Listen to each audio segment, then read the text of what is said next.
Bismillahirrahmanirrahim. Assalamualaikum warahmatullahi wabarakatuh. Perkenalkan, nama saya Sumiati, mata kuliah Panduan Karya Tulis Ilmiah semester 1 kelas RAF, program studi PG PAUD.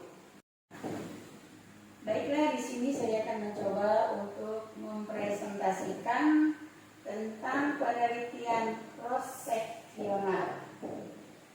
Penelitian cross-seksional adalah metode penelitian observasional yang mengumpulkan data dari populasi atau setempel tertentu pada satu titik waktu spesifik. Metode ini sering disebut juga sebagai studi prevalensi atau studi transversal. Tujuan utamanya adalah untuk memberikan gambaran satu snapshot tentang karakteristik perilaku atau kondisi tertentu dalam populasi yang diteliti pada waktu tertentu.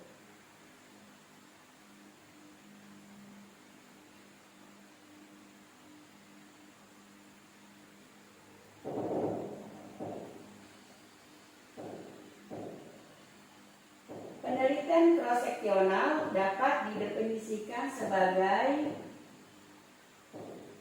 satu metode penelitian yang melibatkan pengumpulan data dari sejumlah individu atau kelompok pada satu waktu tertentu tanpa ada tindak lanjut atau pengamatan berkelanjutan. Dua, studi yang bertujuan untuk menggambarkan karakteristik populasi, menentukan frekuensi terjadinya sesuatu, atau mengidentifikasi hubungan antara berbagai variabel pada saat penelitian dilakukan.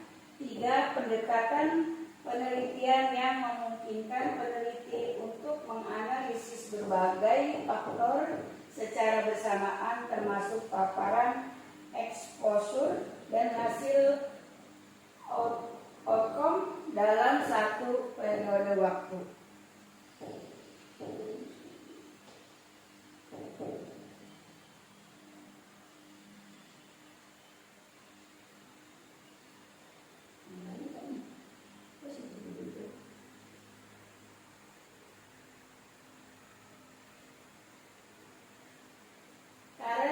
Karakteristik utama Beberapa karakteristik utama dari penelitian cross-seksional meliputi pengumpulan data satu kali, yaitu data dikumpulkan hanya sekali tanpa pengamatan lanjut, referensi waktu tertentu, hasil penelitian mewakili situasi pada saat penelitian dilakukan, tidak ada manipulasi variabel. Peneliti hanya mengamati dan mengukur variabel yang ada tanpa melakukan intervensi, dapat mencakup berbagai variabel, memungkinkan pengumpulan data tentang berbagai karakteristik perilaku atau kondisi secara bersamaan, fleksibilitas dalam ukuran sampel, dapat dilakukan pada sampel kecil atau populasi besar tergantung pada tujuan penelitian, efisiensi waktu dan biaya. Umumnya lebih cepat dan lebih murah dibandingkan dengan studi longitudinal. Pemahaman yang baik tentang pengertian dan karakteristik penelitian cross-seksional ini penting untuk menentukan apakah metode ini sesuai dengan tujuan penelitian yang ingin dicapai, serta untuk menginterpretasikan hasil penelitian dengan tepat.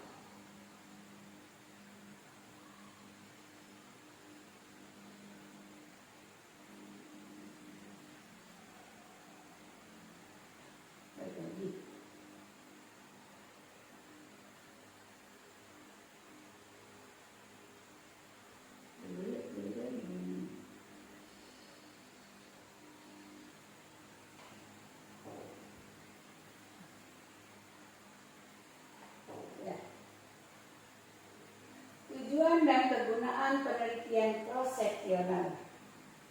Tujuan utamanya yaitu menggambarkan karakteristik populasi,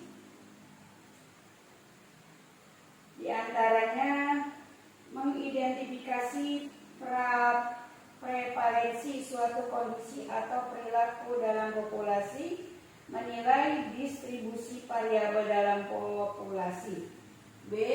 Menganalisis hubungan antara variabel, yaitu mengidentifikasi asosiasi antara faktor resiko dan hasil, mengeksplorasi korelasi antara berbagai variabel. C.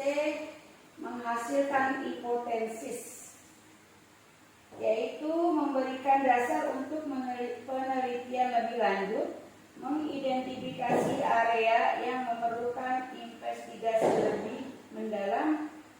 D. Menilai kebutuhan populasi,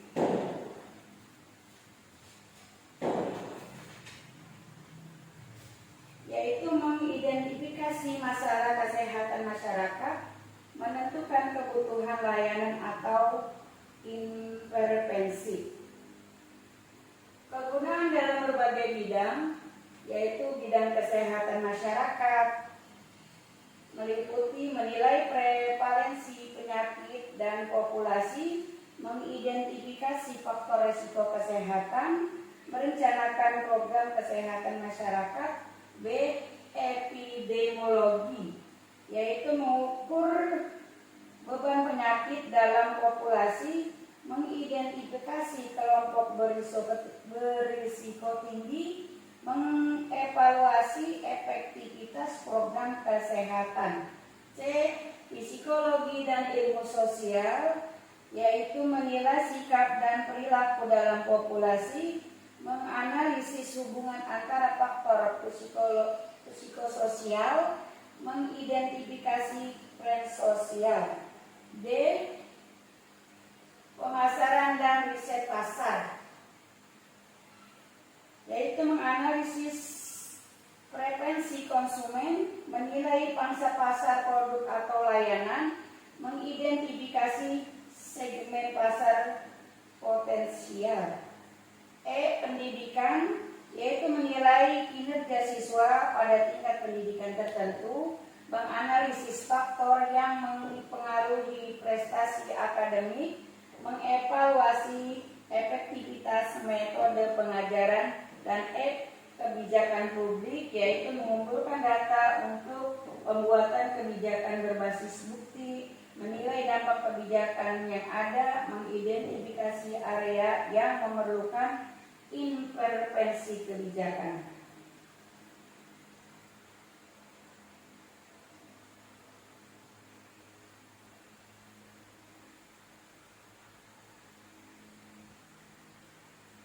Metode penelitian cross-seksional. Desain penelitian, diantaranya perumusan pertanyaan penelitian, yaitu mengidentifikasi variabel yang akan diteliti dan menentukan hipotesis jika ada, penentuan populasi target, yaitu mendefinisikan karakteristik populasi yang akan diteliti dan menentukan kriteria inklusi dan eksklusi. Pemilihan metode sampling, yaitu random sampling dan non-random sampling, dan penentuan ukuran sampel, yaitu menggunakan rumus statistik untuk menghitung ukuran sampel yang diperlukan dan mempertimbangkan tingkat kepercayaan dan margin error yang diinginkan.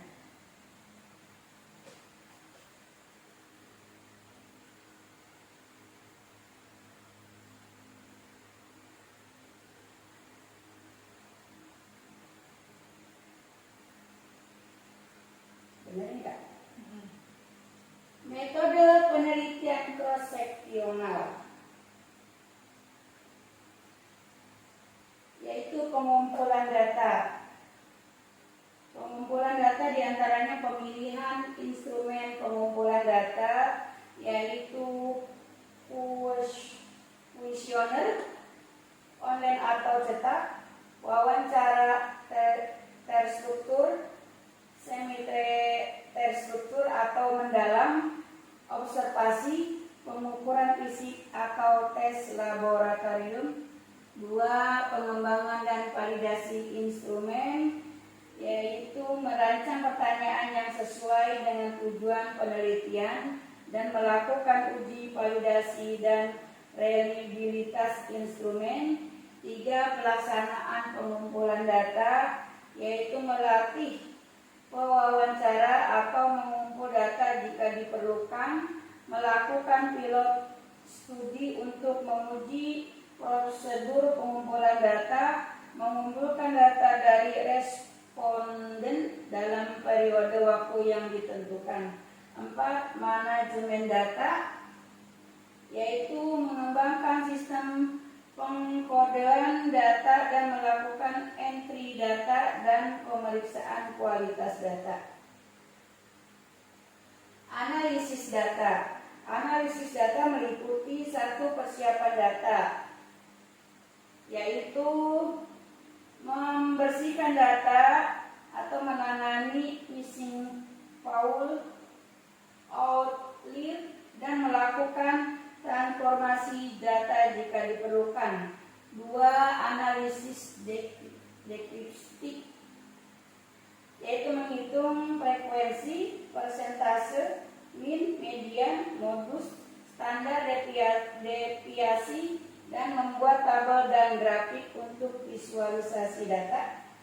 3. Analisis inferensial, yaitu uji hipotesis jika ada. Analisis bivariat, misalnya C-curve, t-test, dan korelasi.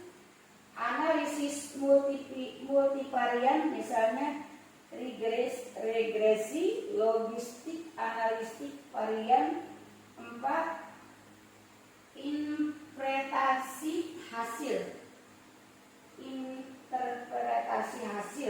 yaitu menafsirkan hasil statistik dan konteks pertanyaan penelitian dan mempertimbangkan keterbatasan penelitian dan interpretasi.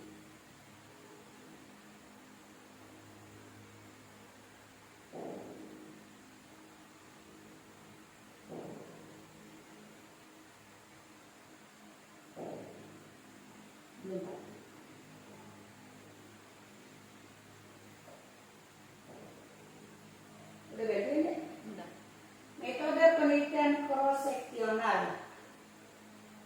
Pertimbangan etis. Pertimbangan etis yaitu mendapatkan persetujuan dari komite etik yang relevan. 2. Informed consent, yaitu memastikan partisipan memahami tujuan penelitian dan memberikan persetujuan. 3. Kerahasiaan dan anonimitas, melindungi identitas partisipan dan kerahasiaan data pelapor. Kerahasiaan data. Pelaporan hasil, yaitu penulisan laporan. Menyusun laporan penelitian yang komprehensif dan menyajikan hasil dalam format yang sesuai, artikel ilmiah, laporan teknis, dan lain-lain. 2. Diseminasi, mempresentasikan hasil di konferensi atau seminar dan mempublikasikan hasil dalam jurnal ilmiah atau media lainnya. Metodologi penelitian cross-seksional ini memberikan kerangka kerja yang sistematis